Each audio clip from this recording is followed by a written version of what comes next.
दोस्तों, मामा चिड़िया पप्पू कबूतर की चक्की से आटा पिसवा के ले जा रही होती है कि रास्ते में उसे बहुत तेज तूफानी बारिश आने लगती है। मामा चिड़िया एक जगह पर रुक जाती है और अपनी बेटियों की बहुत ही परेशानी करने लगती है। वो कहती हैं कि वो बारिश में बहुत ही ज़्यादा डर जाएंगी। इधर सोना चिड़िया और रानी चिड़िया अपनी मामा का इंतजार कर रही होती हैं घर पे। काफी देर बाद मामा चिड़िया वापस घर पर आ जाती है और सोना चिड़िया जाके दरवाजा खोल देती है। जैसे ही मामा चिड़िया अंदर आ जाती है, वो अपनी बेटी को खिड़की पर देखती है तो बोलती है कि रानी बेटा तुम इधर आ जाओ, बहुत तेज बारिश हो रही है।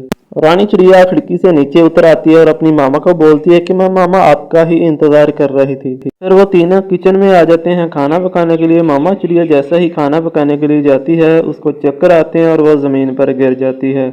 रानी चिड़िया सोना चिड़िया से बोलती है कि ये मामा को क्या हो गया। सोना चिड़िया बताती है कि मामा को बारिश में उड़ने की वजह से मामा को चक्कर आ गए हैं, जिसकी वजह से वो जमीन पर गिर गई हैं। फिर रानी चिड़िया कुछ थोड़ा सा पानी लेती है और अपनी मामा पर छिड़काव कर देती है, जिसकी वजह से उसकी मामा को होश आ जाता है। उसकी मामा बताती है कि ये सब कुछ बारिश में उड़ने की वजह से हुआ है मेरे साथ। रानी चिड़िया को जैसे ही होश आता है, वो अपनी बेटियों को बोलती है कि तुम ऐसा करो, गौरी काकी के पास जाओ, उनको बताओ कि मेरी मामा की तबीयत खराब है, हमारे लिए खाना बना दे।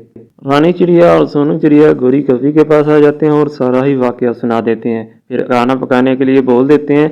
गौरी कवि उन बच्चों को बोलती है कि आप अपने घर जाओ, मैं आती हूँ आपका खाना पकाने के लिए। वो अपने घर की तरफ चले जाते हैं। गौरी कवि खाना पकाने के लिए आती ही नहीं है, वो ऐसे ही भूखे सो जाते हैं।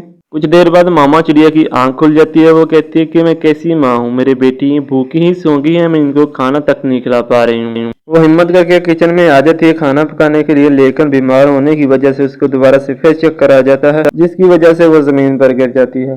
गिरने की आवाज सुनकर सोनू चिड़िया की आंख खुल जाती है। वो अपनी मामा के पास किचन में आ जाती है। ऐसे मामा चिड़िया को होश आ जाता है। सोनू चिड़िया बोलती है कि मामा मुझे भूख नहीं है, आप सो जाओ, मैं भी सोती हूँ। सुबह मौसी चिड़िया को मैं बोल दूंगी, वो हमें खाना पका के खिला देगी और आप भी ठीक हो जाओगे। फिर वो दोनों ही जाके सो जाते हैं। जैसे ही सुबह होती है, सोनू चिड़िया अपनी मौसी चिड़िया के पास जाती है, जाके उसको भी सारा वाकया सुनाती है और खाने के लिए कहती है कि हमें खाना पका के खिला दो।